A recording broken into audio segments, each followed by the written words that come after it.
Welcome to the ChangeMakers Podcast, brought to you by cityCURRENT and powered by Lipscomb and Pitts Insurance. This show shares personal stories and insight from those who are giving back and making a difference, so we can learn and do the same. We cover life lessons, business advice, passion, and purpose. Now here's our host, Jeremy Park.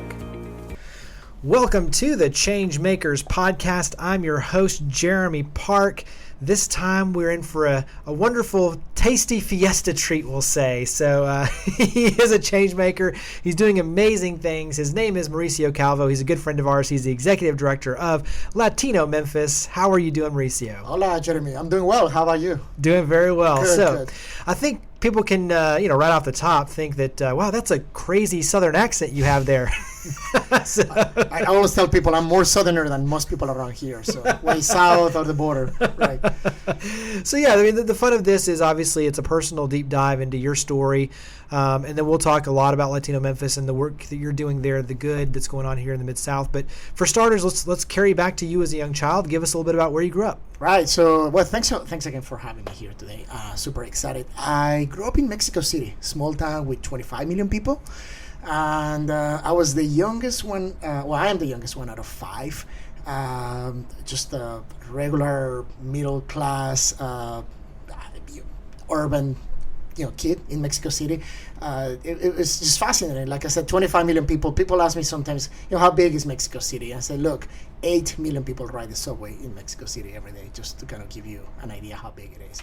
So 8 million ride the subway every day. Right. I mean, 8 million, that's up there with like Los Angeles. Right. It's humongous. And it's a fun city. It's full of culture, full of things, poverty, rich, just really very cosmopolitan, large place. And so I grew up there. I went to what is called a La Salina school, which is a Catholic school run by the Christian Brothers. The Christian Brothers have schools throughout the world, and I went to one of their elementary schools, middle schools, and high schools in Mexico. So so that's kind of how my life began. I have the youngest out of five, which now that I have kids, it's just interesting to be the youngest one. For good or for bad, is what it is.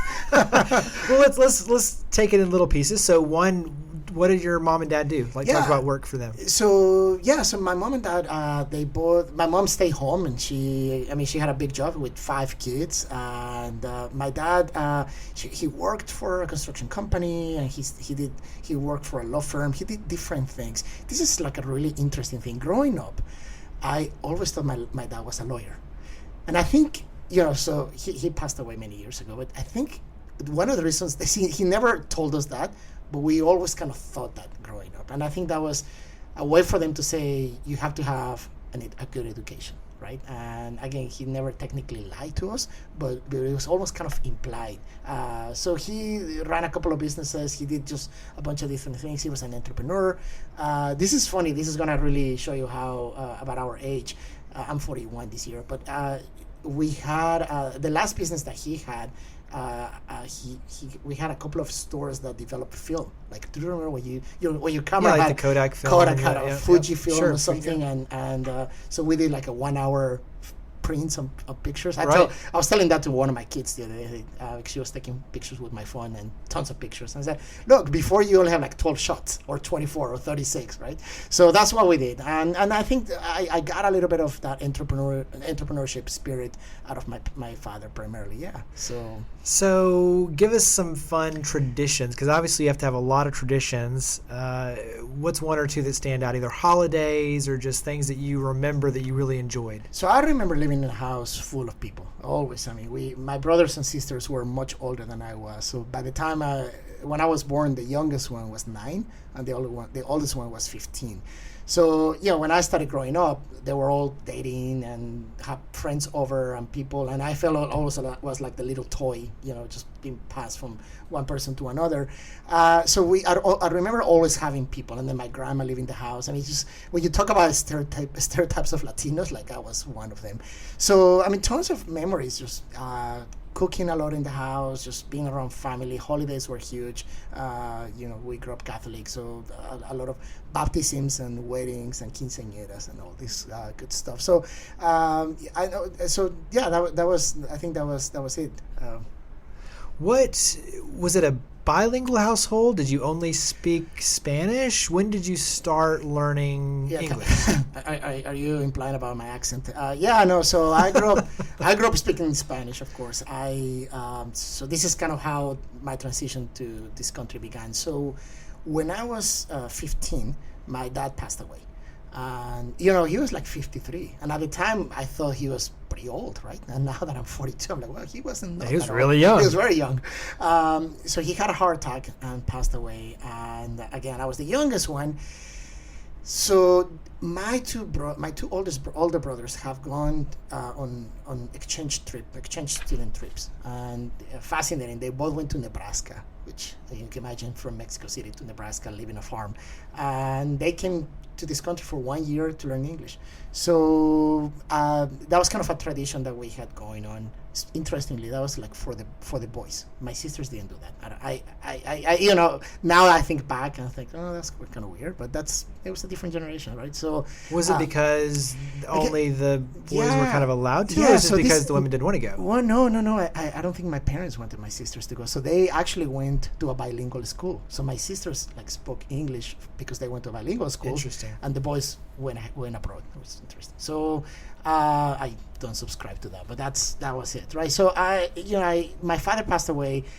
The plans for me to come to the States were already there, and my mom asked me. I was 15, and she said, "Well, do you still want to go?" I'm like, "Well, yeah, sure. Like, I'm not gonna see him anyway, so might as well." So I did. I went to live for a year in Lima, Ohio. Something about that Midwest that pulls you guys in, huh? Right. It was a difficult year. I live with an amazing family, which I'm still in touch with, and so I landed in this very small town. It was a difficult year. I was a teenager. My dad had passed away. I didn't speak the language. I was in a very small place. So how did they? Did you pick it all? Or did no. So it was one of those where they open it up and then wherever. Right. So there are these organizations that used to do that, where you say, "Hey, I want to go to a different country or different," and they kind of match you up with somebody. And kind of crazy. I was 15. Yeah, I was like, so I went and lived with these folks for a year. That's a pretty big culture change. No, but it was amazing. I think that I really had a lot of fun. It was just kind of it was just really good. They didn't have any kids, so I mean, all these things were different. I came from a big family, like I was saying earlier. I had this couple were like in their 40s. They didn't have any kids. Very small town, different language, so it was challenging. But I made it. But I went right back to Mexico. The day I finished my sophomore year in high school, I went back to Mexico. Like, I'm done, right? But I wasn't. I mean, little did I know. I fell in love with this country. So I went back to finish my high school at Christian Brothers High School in Mexico City. So it has a different name. It's called Colegio Cristobal Colon, but it's a Christian Brothers High School. And the brothers here in Memphis, they were looking to make CBU a little bit more diverse. And they were actually offering some pretty heavy scholarships for kids to come to Memphis. And because I have been here before, I mean, up to Memphis, but I've been to Lima, there was something like some unfinished business, I guess. I don't know. It was something that, drew me back and said, I'm going to apply. I applied. I guarantee you I was not, and I'm not a very academic guy, but I guess nobody else wanted to come. I don't know what it was. And well, but I think there's a part of it too where, and I think for small towns, because I remember, especially foreign exchange students from Germany coming in, and if you're a small town, you kind of have to. I mean, that's your way of recruiting them in and getting them, to understand what small town USA is a little bit like. And obviously on your end, it's culture shock, but you do have some amazing experiences. But what that does is that sets the door open to where when you have another opportunity, you say, you know what, I've been there before. Sure. This is fairly comfortable for me. Let's take another shot at this and see what I can learn. And I think if you haven't gone through that, you might have a lot of fear in going to a new city, especially from another country. But the fact that you've been there, done it before, it's like, let's take advantage of it. So I think that's where, on your end, having that previous experience really allowed you to be comfortable to take that next step. I completely agree with you. So I owe it to my Ohio family, I guess, to have, done a good job for me to wanted to come back. Right. So came here August 18, 1993. So 23 years ago. And you've been here ever since, right? Here ever since. I remember landing in Memphis and smelling the summer mulch type of thing, and it's just fascinating because every time in the summer that I get that scent, it just brings me back to August of 1993 when I came here. And at that point, there was something magic. Just like I didn't really fall in love with Ohio, I fell in love with Memphis. I don't know what it was. And for the next 4 years, I really have a very secluded life in a college campus. CBU, I didn't have a car. Memphis didn't have all the things that it has to offer now. I was really like on this bubble, had a great time. That year, really, the brothers had brought kids from all over the world to Memphis. So I had a friend from Palestine, a friend from Russia, a guy from Costa Rica. There were people like literally from a bunch of different countries. We're like this, it's like this land of, this cloud of people from other places in a small university here. And yeah, it was great, but didn't know much about Memphis. This is pretty ironic because about the same time, Latino Memphis was being born without me even knowing about it. So like little did I know that I was gonna, be part of this community and fell in love so much with it and stuff. So yeah, so that's what I did. I graduated with a degree in marketing and met Yancy, my wife, at CBU. She was from Mexico as well, and that's how we met, and kind of the rest is history. We've been here ever since. So you graduate degree in marketing, you meet your wife, you talk about kind of starting a family, especially for both of you not really being originally from here, meeting in college, starting a family, and making the commitment to ultimately live here. to choose to live in Memphis. What was that conversation like with your wife? Yeah, we literally chose the 901 for sure. So Yancy we got married a couple of years after she finished school, and we had like no money. This is kind of a fun story. We actually got married at CBU. The brothers let us we got married in the cafeteria. On a Saturday afternoon. There was nobody there, except our friends, and that was really a lot of our lives kind of surrounded CBU at the time.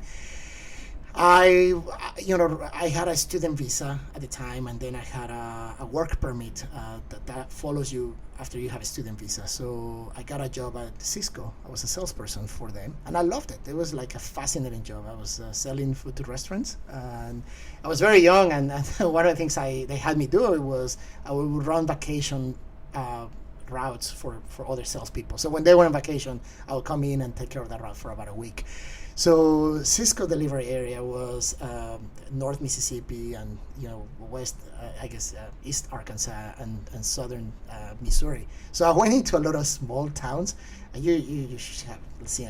People would look at me and say, "Hey, boy, you ain't from here." I was just like, "Where's this guy from? He looks white. He has like this funny accent." And I remember like driving on these rural places in Missouri, and I would ask one of my customers, "Hey, there was no GPS or any of that stuff." So I would ask, "Well, how do I get to this place?" And so we just stay on this road until the next stop sign or traffic light. What they didn't tell me it would be like 20 minutes before the next sign. And I'm like used to Mexico City, all these things like, well, this is did I miss something? I just driving on these two-way roads, waving at people, like everybody waves at you. Like when you cross them, like I don't know what the deal is. So it was pretty funny, and but really, it really exposed me to a lot of the flavor of this part of the country. And I remember one day I got pulled over for, I don't know, I guess I was lost. And I had a car that had a Mexican license plate. So the guy comes to me and says, "Hey, are you from New Mexico or Old Mexico?"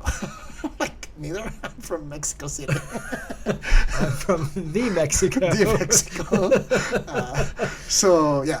But really, honestly, just that job led to another. My student visa expire, and I had an entrepreneurship deal, and I opened a small business. I was trying to do the same thing I was doing at Cisco with Mexican restaurants. So the Mexican restaurants, this is the late 90s, right? Like maybe 2000. It was beginning to grow, and these places were, it was interesting. So I would call on Mexican restaurants, and they wouldn't buy my stuff because they said like, well, this what Cisco sells is not authentic. And I love Cisco. This is like 20 years ago, right? So what you have is not authentic. We buy from these companies out of Chicago and Dallas, and they come here once a week. But I knew from being in the restaurant business that there was just no way that you could forecast, 10 days or 15 days ahead of time what you needed to have in your restaurant. So Cisco didn't carry the brands that they wanted, and the other companies were like extremely far away, 7-8 hours away from here, some of them. So and I couldn't work. I had a visa that I kind of had to do my own thing. So because I couldn't technically be employed. So I opened shop, and I started going to those cities and bringing food back, bringing the authentic items that they wanted. And so I had a company called Mercado, and that's how I started like this little wholesale business. And I had it for a while. Later on, I opened a tortilla bakery, but it was. I think I was a little bit ahead of the times. The community was not as big. It was a cash flow issue. Long story short, I went out of business. It was a best learning experience. And now that I think about it, there was a line between being persistent and being stubborn. And I think I got on the stubborn side, because I said, like, I'm going to make it. I'm going to make it. And every year I kept saying, like, I'm going to make it. I'm going to make it. And I did that for about 7 years. What happened, what really killed my business is as the community began to grow, those companies that were out of town look at Memphis as a place that was growing. Right, so they started investing more in. And as in. a distribution center, so all of a sudden those guys started opening here. Right. And then Cisco started carrying the things that I was selling, and boom, in that business you have a very small margin. And so it was like getting an MBA on the street. Well, and so, as you're sharing these stories, I think that paves the way for everything that you experience and that you do with Latino Memphis. I mean, so in other words, you understand exactly what the needs, the difficulties, the challenges, the opportunities are for the people that you're helping. You've lived it in all of these cases. And so I'm just curious, did you have kids at that point, or what was it like with your wife when you're talking about, because being an entrepreneur is very difficult. And when you talk about doing it with a family and having a wife and, doing what you have to do to pay the bills, it can be very challenging. So I'm just curious on that point. Sure. So no, we didn't have kids at the time. We couldn't have done it. And Yancy worked at the time at CBU. And really she was the breadwinner, and she thank for her, because of her I was able to try different things. After I left that, I went into real estate, and then the real estate crashed, and so literally everything that I touched went sour. So in other words, don't take you to Vegas. Yeah, no, please don't. Or even to Tunica. Right. No. whatever game or slot machine he's playing, stay away. Sure, I remember. I'm that way too. My wife laughs. It's like, I could put $100 in and lose it in 5 seconds. She'll put $5 in and win $1,000. Yeah, no. That's just the way it is. I hear these stories about Fred Smith going to Vegas. Right. I'm like, no, back in the day to bring money back. No, I would not have done that. Maybe I would have been lucky for that. But so really was failure after failure after failure, and then then we started having kids. So Anna was born 12 years ago, and things started getting a little better, not amazingly better, but a little better. And then I was working for this company. It was a local entrepreneur that a lot of people may know. He's the guy his name was Sam Ross. He's the guy who started Fantastic Sam's. So he had been kind of a mentor, and I met him through CBU at the time, and he was giving me a lot of business advice. Now that I think about it, maybe it was not very good business advice, since nothing was working. So he was getting old, and I started working for him on a gig that he had going on, and he went out of business. Maybe I brought the bad luck to his business, I don't know. And one day he said, look, I'm tired, I'm just going to close the business, I'm done. I'm thinking, this is amazing. I have 2 kids and one on the way. And when I finally thought I had something going on, it was just not the case. So he closed his business, and the next day I was working at Chick-fil-A. And I said, look, I need to have a job that will allow me to find a job. So I was working at Chick-fil-A from 5:30 in the morning until 2 o'clock or 3 o'clock, and then I could, if I needed to be, I could go to an interview or something. And that was an amazing experience, because I work in a kitchen with the hardest working crew that I have met. That later on, I realized it's the profile of the clients that we serve at Latino Memphis. So it was Latino Memphis had been going on for a while. In fact, I have been a volunteer and a board member many years prior to that, but that was kind of the extent of my involvement. And one day I ran into this board member, Rosalba King, and she said, "Hey, our executive director is leaving. Would you apply?" I'm thinking like, no, I'm not interested. And then I went home and told Yancy, and she's like, "Well, you're frying chicken." I'm like, how worse can it get, right?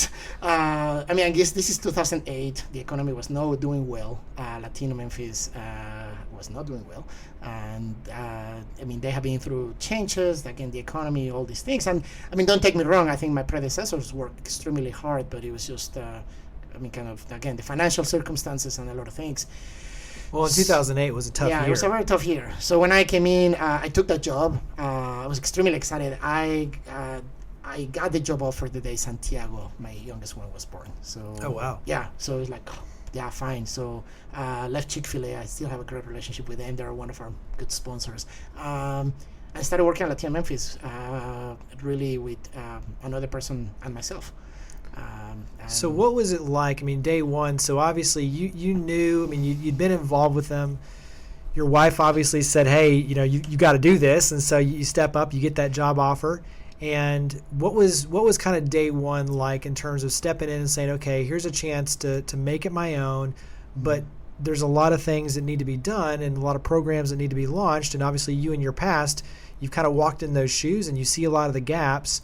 What was it like day one? Yeah, so because I have been out of business, I was not afraid to take something that was in such a bad shape and say, "Hey, it's not going to happen again. I've been through a few of these. I guess we can figure it out." So you were asking about day one. I remember the first thing that I asked the board, because I was the third executive director in less than 3 years. So they said, "Well, you're going to be the interim director." And I said, "Let me ask you a favor. I'm fine if I'm on trial or the interim director for a year. Just don't tell anybody that. Let's keep that among ourselves, because if we do that, nobody's going to take me serious. Everybody's going to say, well, when the permanent person comes, we'll talk to them." And so I asked for that, and they were fine with that. And really, because I am an immigrant and because I had done all these jobs and I met all these people and kind of had a vision of what I want to do. I consider myself a visionary. I'm not a doer, but I'm a visionary. And I just kind of started calling people and just making connections. I've been there for 8 years. So today we have 20 employees. We have a full legal department, and we have I had a really amazing team of people that have done just amazing things, and I cannot think of a better time for us to be here. And I want to honor the legacy that the people that came before us at Latino Memphis, they kind of build us for this moment. And the ups and downs of the organization, of my failures and those things, I hope prepare us for this moment. So that's where we are. So tell listeners, give listeners a snapshot of Latino Memphis, because you do a lot. You're on stable footing now, and as you said, to have 20 employees, and you're growing right now. When you look at the needs, the services, and what you're doing, you're in a period of growth. And so share a little bit, just what you will. Give us the elevator pitch, if you will, for Latino Memphis. Absolutely. So really, Latinos in Memphis are working extremely hard, but they're still living in poverty. And that's the story of way too many Memphians. So as an organization, we are taking a holistic approach to build a vibrant middle class. And it's not, I don't think that's settling for less. I would love for communities to build wealth, but before you can get to that point, you have to get out of poverty. So we are really on a mission to build a vibrant middle class.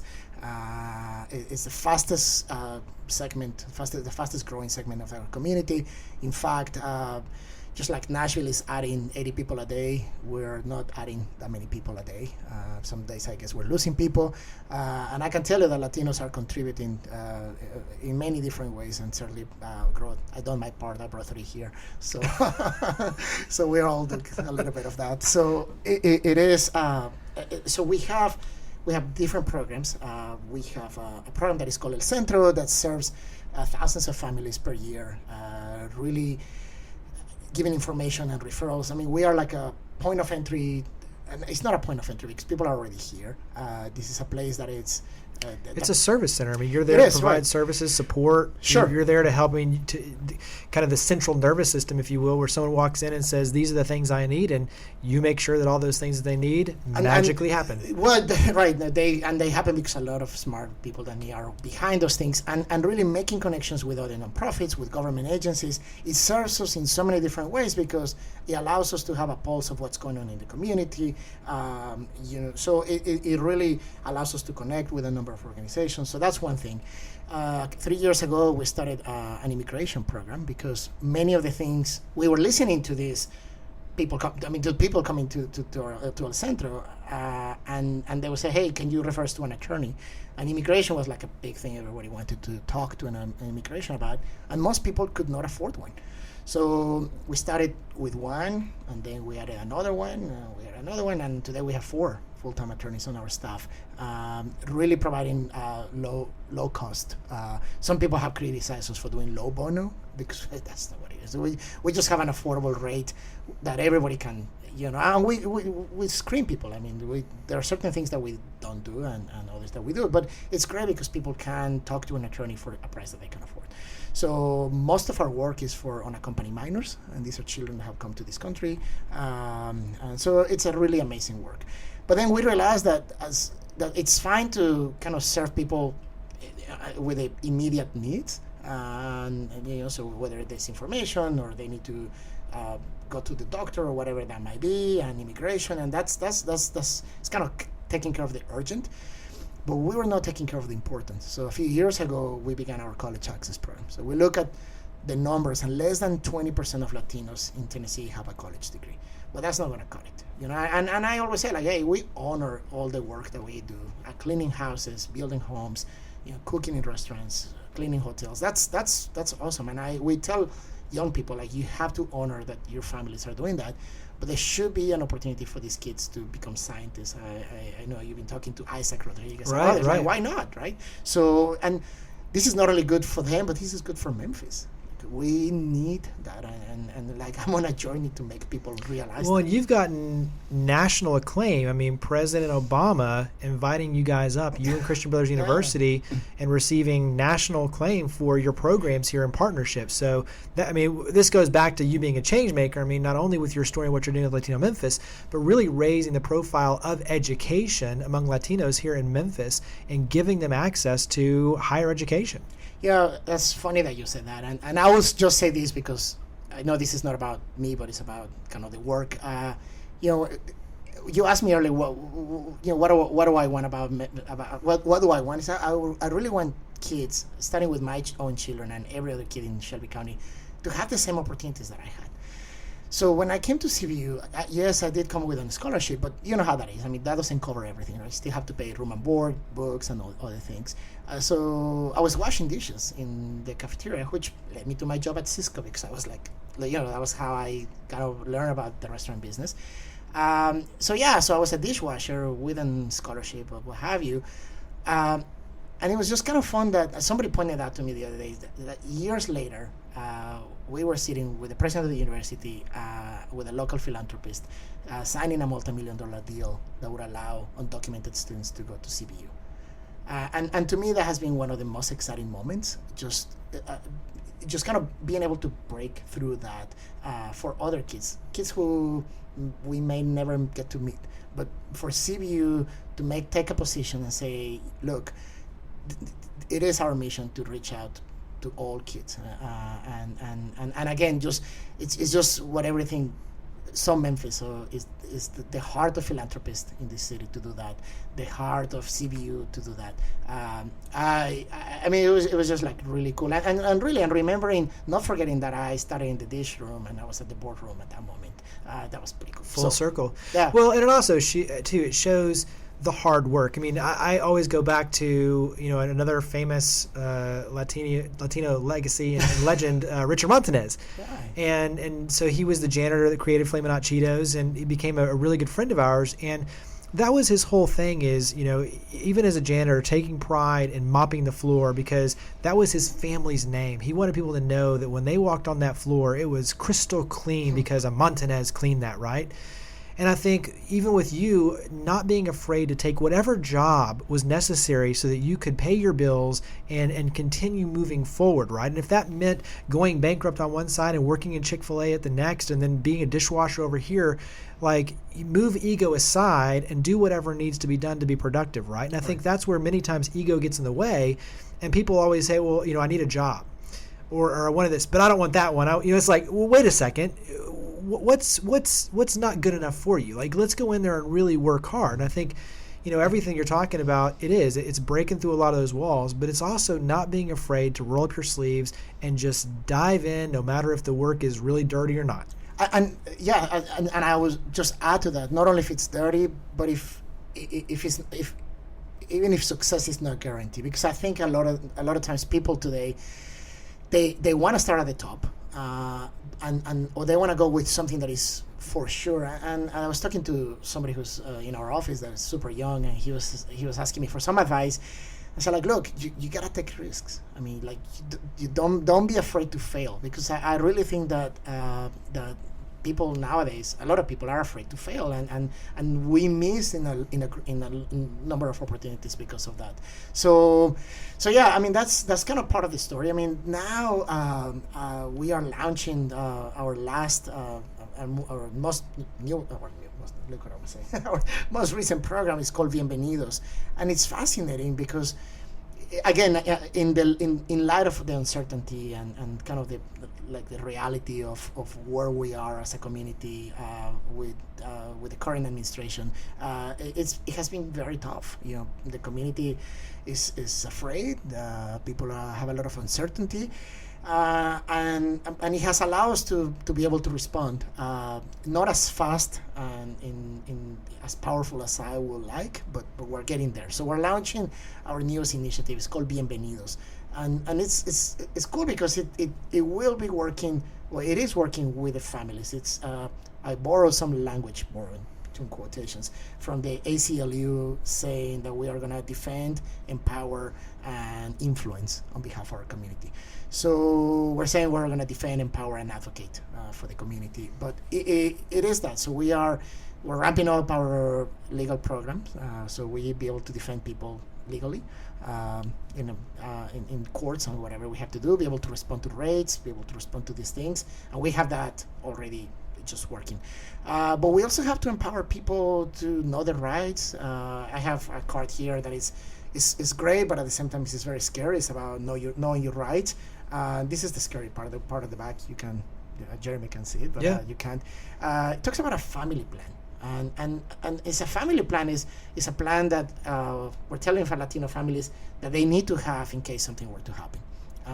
And I was saying the other day on an op-ed, as good as this is, it's very heartbreaking to know that families have to have these conversations. Say, who's gonna take care of you if I don't come back from work today?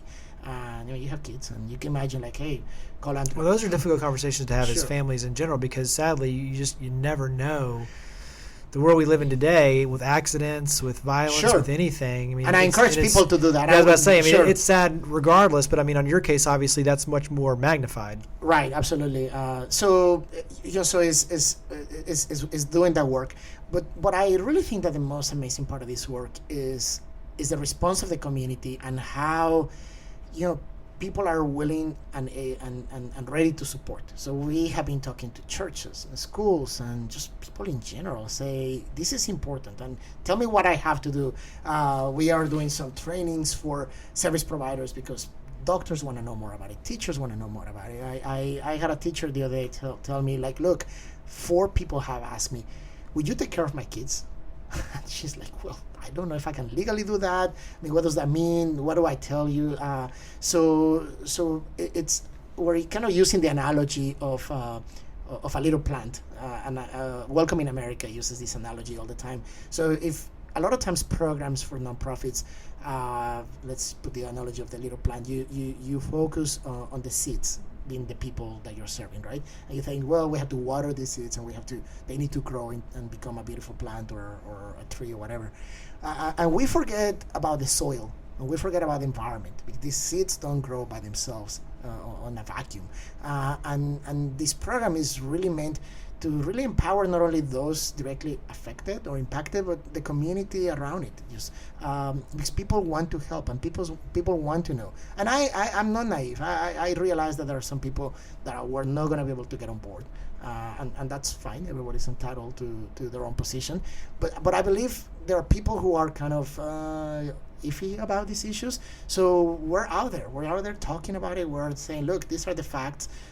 Yes, these people have broken the law. Yes, we're a country of laws, but we can have fair laws. And honestly, what we're doing right now is cruel and unusual punishment. So there's a way of fixing this. I'm not trying to deny that there's an issue, but we can do a better job with this.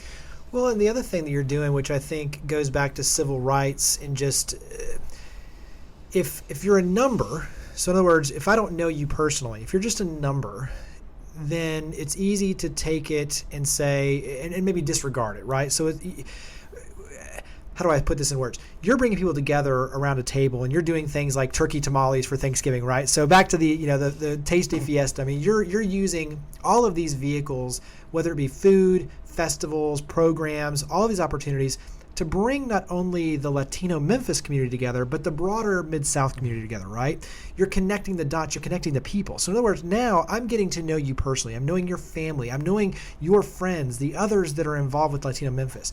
Once we start realizing, wait a second, once again, we're more alike than not alike, and I see that, wow, okay, wait, you're a good person. And maybe there were circumstances, whether it was fleeing something that was dangerous, or maybe that family did come here illegally and broke a few laws. But when you get to know them personally and their heart is golden, then all of a sudden that starts to trump, right? And all of a sudden people start to care, and that's when good things start to happen. And so I think that's a big part of what you're really doing is you're bringing people together and you're introducing them to each other culturally but realistically and saying, we're in this together, let's help each other out. So instead of us just being numbers and kind of things that you don't know personally, now you know us personally, and let's work together to build community. I think that's, to me, where a lot of this magic happens. Do you want to be my spokesperson?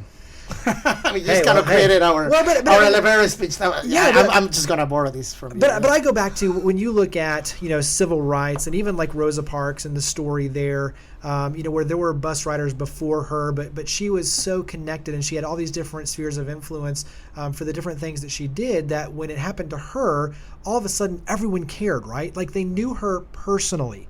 And so that is a big piece of this, is if we want the needle to change, if we want to make progress, if we want to create a diverse community. I mean, I look at all of my friends. I mean, they're from all over the world. And it's like, to me, I embrace diversity because you learn so much about each other, right? And about yourself in the process. And I love every aspect of that. But if we're going to embrace that, we have to get to know each other. We can't live on stereotypes. We can't, all of a sudden just say, well, I'm over here, you're over there. We have to come together. And so I look at all of this as if you're going to create change, you have to create people coming together. And that's what you're doing with Latino Memphis. Well, no, really, thanks for putting it that way. I don't think I could have said it better than you. So, well, that's the only way change is going to happen. I mean, sure. You're never going to create it in a vacuum. I mean, as you kind of say with the analogy is, I love the analogy of the seeds, but seeds can't grow in a vacuum. You've got to have the soil, right? And the water and everything that's the nutrients. Well, all of that comes together to be able to create that magic. So share, switching gears a little bit, but talk about maybe, we covered the fact of, you kind of breaking through and you're sitting there with the philanthropist and, in the boardroom to create this opportunity. And I mentioned before, you're sitting there with President Obama and getting recognized for your efforts. What's maybe one other special moment for you so far with Latino Memphis?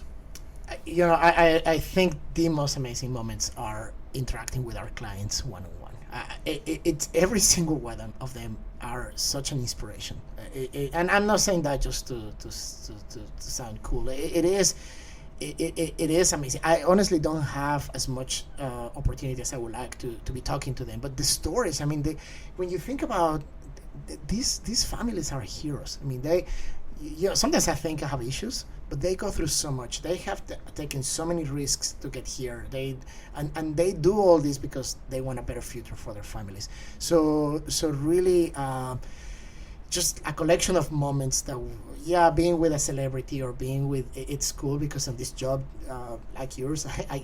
You get to hang out with a lot of awesome people that are making change in this city or in this country, but really it's always going back to that encounter to be sitting in the living room with a family or at the office and just kind of hearing the stories, the challenges, but also kind of seeing the hope. Without getting because I'm not a very religious person, but I tell you something that my sister-in-law told me the other day, how immigrants are like are a testament of blind faith, of how people trust in God, and they will leave everything knowing that it's gonna be fine, and that there's somebody. It's not that somebody's gonna take care of them as a handout, but if they work hard, things will work out. And I think that is a super powerful lesson of we talked earlier about willing to take risks, willing to work as hard as you can work, having faith, having a support family, a support system, and just they do it so much that I think that they don't take care of themselves and they don't take care of other things. But it is just a really story of inspiration, and one that I am honestly inspired by every day. There's hope. I'm extremely concerned about some of the issues happening because I think that when people live in poverty, there are so many challenges, but they're hitting, they're doing it every day. So that would be like really my inspiration. We're going to switch it over in just a second to kind of a lightning round, or just asking fun random questions with short answers. But I'm just curious on your front, we talk about humanizing the story of what you're doing, but obviously there is immigration reform that needs to take place, right? And so, I mean, I'm all for keeping the bad people out and bringing the good people in and making that legal. I'm just curious from your vantage point, what's maybe one thing that you think the U.S. could do to help when it comes to immigration reform? So in other words, what's something that you think from your vantage point that needs to be done, but in a positive way that would provide opportunities but also protect us? Right. Is there something? Absolutely. I think I'll say this in just a minute. I think an immigration reform that has like three legs, right? So, or three different branches. We need to protect the border. I'm fine with that. And by the way, the border is extremely safe. I dare anybody to try to go today and see how difficult it is to go through the border. But it's important not only because people come through that, but you have human trafficking, you have drugs, you have weapons. Every country deserves a safe border, and I'm not opposed to that. I think that's important for people to understand is your stance on that. So I mean that's cool to hear. I mean you can do that. You can do that in a humane way. Right. Right. I'm not advocating for a wall that I think is silly because we already have a very safe border, right? So that's one thing. While we do that, we have to take care of 11 million people who are here. And when I say take care of, we have to take care of the situation in a way that makes sense, that reflects our values, that reflects our economic needs, that keeps families together. So we can figure this out. There's a way of saying, well, people tell me all the time, they get in line. Well, let's open the line. The line doesn't exist right now. So there should be a process for people to come out to say, I'm here. Let me pay a fine. Let me do whatever I have to do. Yeah, pay taxes. I mean, people do pay taxes, and this is interesting. People pay sales tax all the time. People pay property taxes all the time, and people pay income tax. And that's a different conversation. But people do pay taxes. But I mean, I think there's a way of allowing people to get right with the law. I'm not talking about amnesty. I'm talking about something that is earned, that it will take a while, that it can be vetted, that will make us actually safer, because we know who we are, where they are, where we live, blah blah blah, and it could take years to do this, but that's fine. So and finally, we need to create a system that will allow for people who want to come here tomorrow to do it. Because what I was saying earlier was about talking about the people who are already here. But as our country continues to change, we are going to have, we're a magnet. People want to come to this country. This country needs labor. This country needs people. Every country does. So how do we do that process? Because that process is extremely inefficient today. So three things, keep a safe border, deal with 11 million people here who are smart enough to figure it out, and finally do something for people who want to be here in the future. And again, we have done, look at in St. Jude, we're finding cures for cancer. That's much harder than finding a cure for immigration.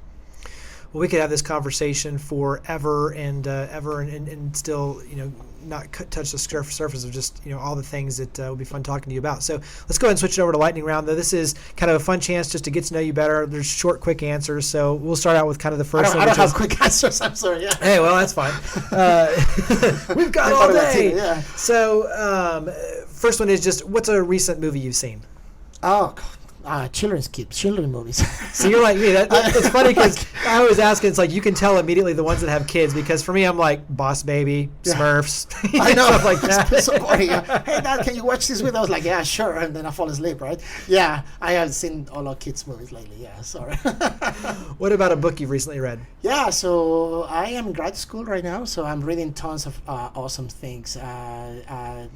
Like statistical analysis books? No, because I'm doing public policy and urban stuff that is super cool. So I've been reading like tons of awesome things, from Why Presidents Fail to The Creative Class to just Leadership on the Line. Just really a lot of stuff on leadership and cool urban innovation. Yeah. So, nice. Yeah. Wow.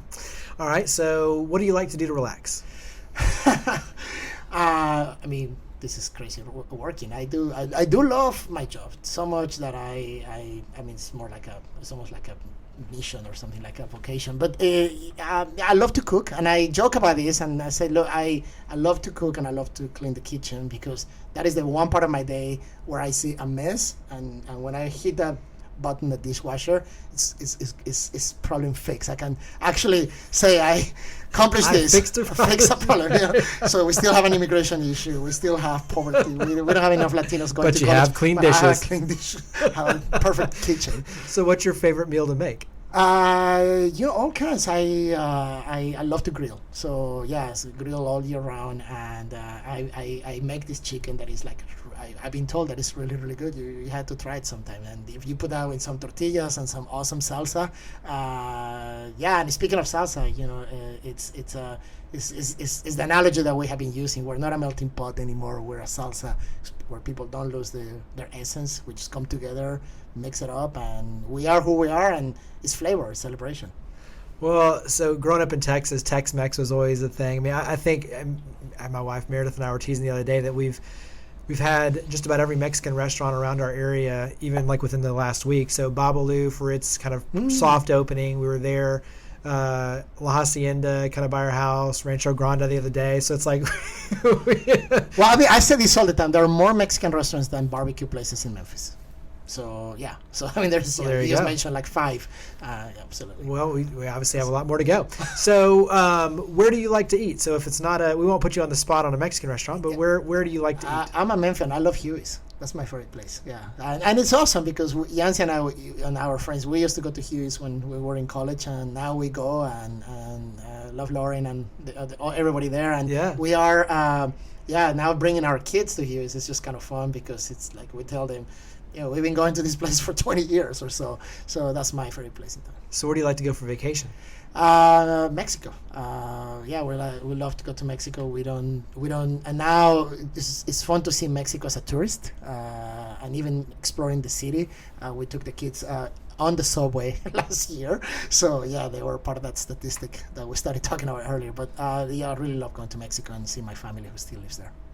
So what is something that when you look at education with your family and your kids, what's something that you hope that your kids will value as they grow older? I hope that whatever they decide to do, is not because of the money. I mean, don't take me wrong. Money is important. You have to make a good living. But I hope they will follow their hearts. I hope that they will graduate multiple times. And I hope they're not afraid to make mistakes and that they are, that they go for school for whatever they want to do.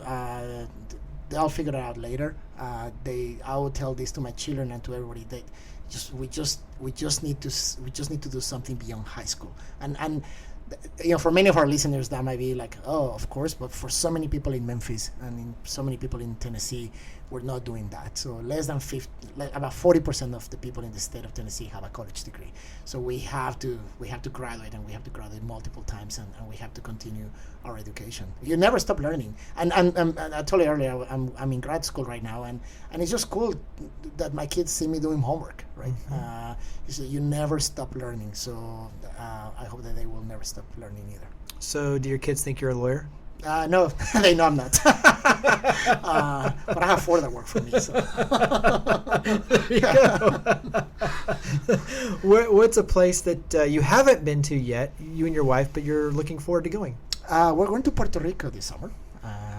And please don't. It's not like we only go to Latino places. So we, I guess maybe when the kids grow up, we'll just go a little farther away. We've been to Europe and other things, but I would love to see Asia. I've never been to Asia, and I want to be in a place where you don't understand anything. Because if you go to, other places, you kind of know what's going on. But I really want to experience that. I want to experience what some of my clients experience, where they're like absolutely completely lost. Because even when I went to Ohio, I was kind of lost, but you can't figure it out.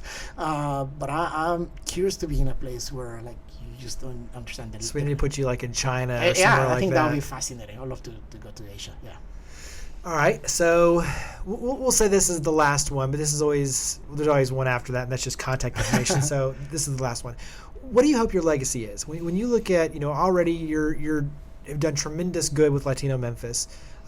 You're creating your legacy every day, but what do you hope when you look back another 20, 30 years from now? What do you hope that people, are saying about you and what you've done for our community? That's a tough one.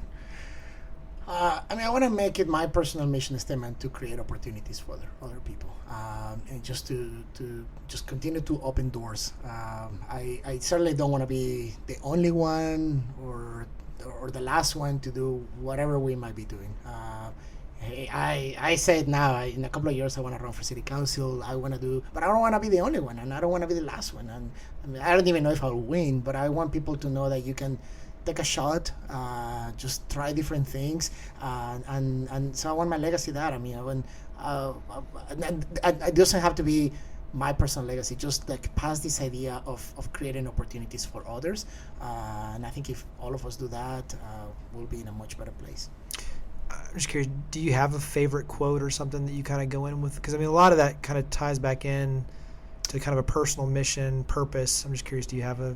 Yeah, I don't know if I can say word by word, but that phrase that talks about never doubt that one person or a small group of people can make a difference. Indeed, that's what always has been the case. Something along those lines. I really believe that it's whatever we are, you don't have to be in a leadership position or in a public leadership position. I think we're all leaders in our own way, in our own place, and really understanding that whatever role we're playing, we're making a difference. But we have to be conscious about it, and we have to be intentional, because once you assume the responsibility, I think your actions are different.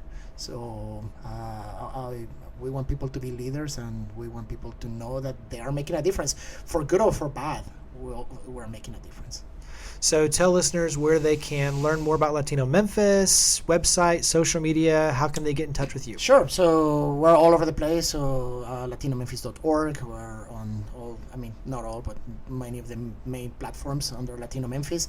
I personally tweet at Calvo901, CALVO, my last name, 901. And also Instagram. I saw that you put a like on one of my Instagrams yesterday. So yeah, that's my handle, Calvo901. Well, Mauricio, greatly appreciate all you do in the Mid-South. You are a change maker. You're making a huge difference, and greatly appreciate you coming on the show and sharing. So thank you for all you do. Jeremy, thank you. And I feel the same way about you and all the work that you're doing. Thank you. Thank you for listening to the ChangeMakers Podcast, produced by CityCURRENT and powered by Lipscomb & Pitts Insurance. To learn more about our guests and to share your stories of others leading by example, visit us online at citycurrent.com. Connect with us online using @citycurrent or follow the conversation using the hashtag ChangeMakers. Now, think big, start small, and act now. Be a change maker.